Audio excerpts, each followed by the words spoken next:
জুম্মার দিন অর্থাৎ শুক্রবার। এই জুম্মার দিনের ফজিলত নারী পুরুষদের জন্য একই, তাই এর আলোকে কিছু হাদিস তুলে ধরা হলো। এর আলোকে সবাই আমল করবেন।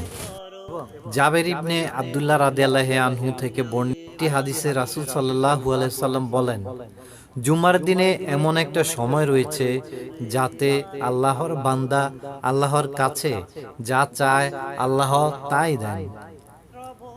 অতএব তোমরা আসরের শেষ সময়ে তা তালাশ করো। আবু দাউদ শরীফের হাদিস। হযরত হুযাইফা ইবনুল ইয়ামান রাদিয়াল্লাহু তাআলা থেকে বর্ণিত, রাসূল সাল্লাল্লাহু আলাইহি সাল্লাম বলেন, আল্লাহ তাআলা আগের জাতিগুলোর কাছে জুম্মার মর্যাদা অজ্ঞাত রাখেন।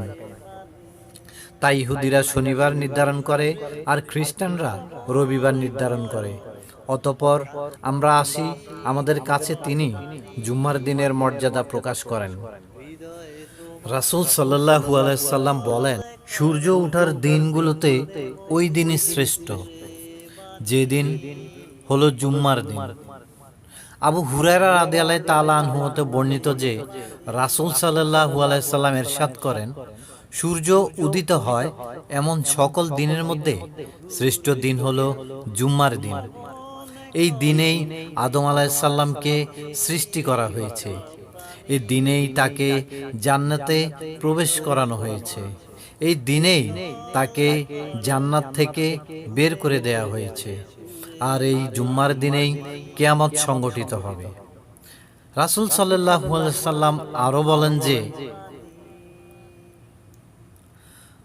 যখন জুম্মার দিন আসে, ফেরেশতারা মসজিদের দরজায় প্রথম থেকে আগন্তুকদের নাম লিখতে থাকে।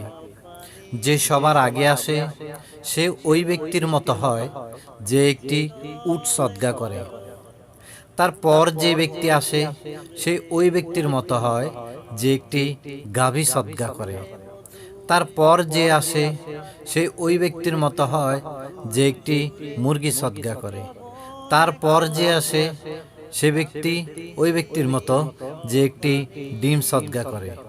এরপর যখন ইমাম খুতবা দিতে বের হন, তখন ফেরেশতারা তাদের দপ্তর বন্ধ করে দেন এবং মনোযোগ দিয়ে খুতবা শুনতে থাকেন। বুখারী শরীফের হাদিস। আউস ইবনে আউস রাদিয়াল্লাহু আনহু থেকে বর্ণিত, রাসূল সাল্লাল্লাহু আলাইহি সাল্লাম বলেন, যে ব্যক্তি শুক্রবার অর্থাৎ জুম্মার দিন উত্তম রূপে গোসল করে, ওয়াক্ত হওয়ার সাথে সাথে মসজিদে যায় কোনো বাহন ব্যতীত পায়ে হেঁটে, এবং ইমামের কাছাকাছি বসে এবং মনোযোগ দিয়ে খুতবা শুনে, খুতবার সময় কোনো অনর্থক কাজকর্ম করে না, সে এই প্রত্যেকটি পদক্ষেপের জন্য 1 বছর নফল রোজা ও 1 বছর নফল নামাজের সওয়াব পাবে।